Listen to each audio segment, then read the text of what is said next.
E aí pessoal, tudo bem com vocês? Muito bem, espero que sim. Depois de muito tempo estou de volta aqui nesse lugar, nesse canal e espero também ter mais frequência, né, nas minhas postagens, mas estou de volta aqui nesse canal para mais um vídeo de opiniões relativas e ultimamente o assunto é um só, é único, é a periclitância que de tempos em tempos assombra a nossa sociedade. Falta a possibilidade de existir uma possível terceira guerra mundial, né? Isso tem preocupado muito a todos nós com os recentes ataques da Rússia à Ucrânia, baseados no principal discurso da supremacia russa. Isso nos lembra algo que aconteceu na nossa história há tempos atrás, né? Não faz nem tanto tempo assim. Lembra também que a Rússia, apesar desse regime parecer, né, ditatorial, apesar do governo do Putin parecer ditatorial, ele está dentro de uma república democrática, mas com muitas burlagens, né? O Putin já está no poder da Rússia há 22 anos, seja intercalando como presidente ou como primeiro-ministro. Putin é um cara que já está lá há muito tempo. Surgiu desde quando ele era agente da KGB, o serviço secreto, o serviço de inteligência russa, e é um cara que já está lá há muito, muito, muito tempo. E nós nos perguntamos, né, às vezes, eu então escuto muita gente falar, será que essa guerra não vai acabar? E algumas pessoas chegaram a me falar o seguinte, ó, a guerra vai acabar, porque a população russa vai, em algum momento, se cansar de tudo isso que está acontecendo e vai tirar o Putin do poder. Parece muito fácil, né? Parece muito simples para nós que estamos de fora pensar que isso vai acontecer. Só que para quem está de dentro, as coisas são muito mais complicadas, são muito mais complexas.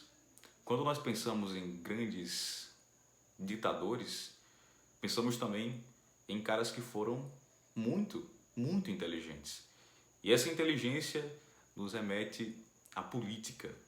E a política nos remete também a uns caras que viveram há um tempo atrás uma classe aí de pensadores conhecida como sofistas. Sofistas eram caras que eram grandes dominadores da oratória, sabiam conversar muito bem, reuniam multidões ao seu redor para que elas pudessem ouvir o que eles falavam.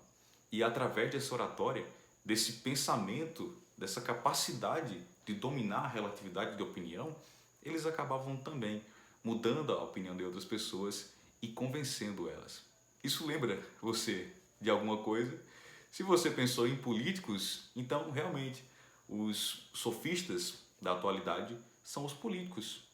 E os ditadores que passaram pela história também até hoje, o Hitler, o próprio Stalin, que passou 30 anos no comando da União Soviética, até então o cara que passou mais tempo na União Soviética, mas o Putin, com a possibilidade de estender o seu mandato, pode ser uma pessoa que fique até mais tempo que o próprio Stalin no comando da União Soviética. Então, toda essa galera, tanto o Hitler quanto o Stalin, quanto outros que passaram, outros ditadores, eram políticos.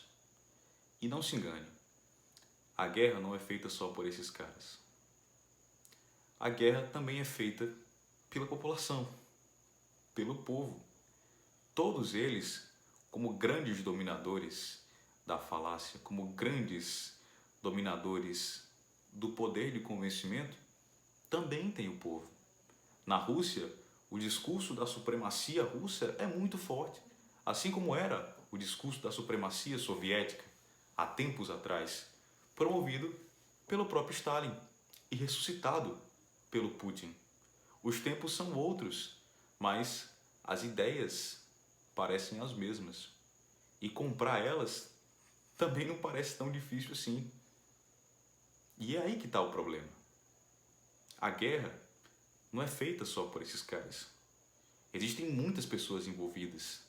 Em uma guerra, existem lados, existem ideologias. E às vezes é importante que quando nós estamos no meio de um embate, no meio de uma discussão, no meio de um diálogo contraposto, que a gente se pergunte, será que eu estou defendendo o meu próprio conhecimento? Será que eu estou defendendo algo que é válido? Será que o que eu defendo aqui realmente vale a pena? Ou será que eu não comprei uma ideia e estou lutando por ela e estou dando minha vida por ela sem que isso vai valer a pena. Geralmente isso acontece nas guerras. Com o tempo, as pessoas vão perdendo o discernimento, a possibilidade, esquecem que de fato tem a capacidade de raciocinar, tem a capacidade de pensar diferente. E estar em uma posição como essa, digo, em um país como a Rússia, por exemplo, que apesar de ser democracia no papel, vive uma espécie de ditadura, onde você não tem informações que sejam realmente verídicas, onde você tem muita manipulação de opinião, acreditar nisso e se acomodar parece muito fácil, parece muito tranquilo, e realmente é. E são essas pessoas que se acomodam, são essas pessoas que compram esse diálogo, que estão indo para a guerra, que estão indo lutar, que estão indo defender o ideal do Putin. Assim como acontece na própria Ucrânia também. Pessoas que acreditam no ideal ucraniano. E assim são feitas as guerras. Sem nenhuma possibilidade de diálogo. Apenas a aceitação. Se um lado não aceita a imposição do outro, então acontecem as guerras. Sem a mínima possibilidade de diálogo. Talvez alguma das pessoas que esteja lutando, que esteja envolvida nessa guerra, seja ucraniano, seja russo, quer dialogar, quer conversar, como aconteceu essa semana, né, numa atitude de paz entre dois jogadores, um russo e um ucraniano, que jogavam no mesmo time, estavam disputando uma partida na Europa, dois jogadores do time da Roma, time da Itália, estavam disputando uma partida e os dois fizeram ali um protesto, mas em sinal de paz entre os dois países, coisa que parece bem distante de acontecer. Quando nós pensamos em guerra, geralmente associamos a uma pessoa ou a outra. Mas de fato a verdade é que as pessoas também fazem a guerra. As pessoas também fazem o conflito. E o que nos cabe é refletir, é pensar se vale a pena ou não, ou quantas pessoas perdem com isso.